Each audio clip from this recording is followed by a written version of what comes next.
In a circle, if diameter increases, then circumference also increases. That means circumference is directly proportional to diameter. If I remove that proportional sign from there, so I have to put a constant there. So that constant is pi.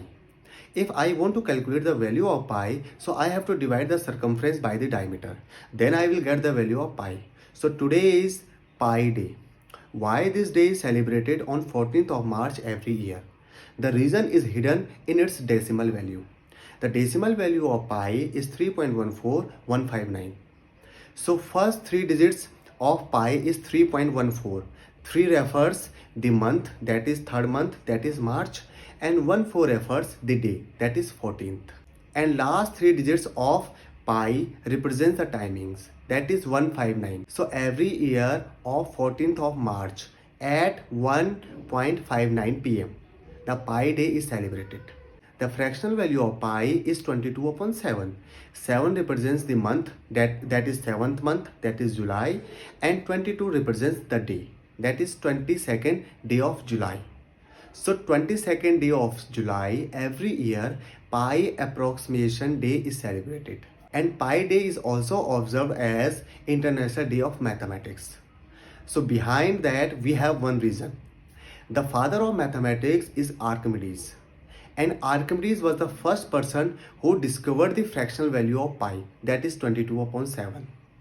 This is why Pi Day is also observed as the International Day of Mathematics. If we talk more about pi, the symbol of pi is taken from the Greek alphabet, which is the 16th letter of the Greek alphabet.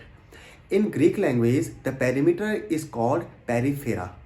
So P is the 16th letter of Greek alphabet and P is written as pi symbol. Archimedes was the first person who discovered the fractional value of pi, that is 22 upon 7.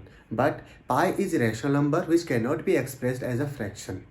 But later, the great Indian mathematician Aryabhat, who discovered the decimal value of pi up to 6 places.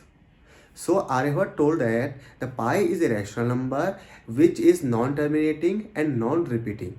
That means if we continuously divide and get the decimal value of pi, so always we will get the different digits in its decimal expansion. So from there we got the definition of irrational number. That is, a number is irrational which is non-terminating and non-repeating. The value was calculated by the Aryabhat was more accurate. The value was calculated by the Archimedes. So from here we can say the fractional value of pi was discovered by the Archimedes and the decimal value of pi was calculated by the great Indian mathematician Aryabhat. Many of renowned mathematicians who calculate the value of pi up to many places. In this, Leibniz, Ramanujan, Newton, Einstein, who calculate the value of pi up to many places. But in this, a very important series that was given by great Indian mathematician Ramanujan. Today, we have calculated the value of pi up to 5 trillion places by the supercomputers. Many of great mathematicians and physicists who consider that pi is a secret of nature. Pi is a secret of all laws that are operating this beautiful nature. And one more coincidence that I want to share today. Today is also a birth anniversary of great physicist and mathematician Albert Einstein. And today is also a death anniversary of great physicist Stephen Hawking. If you like the video, please like and share.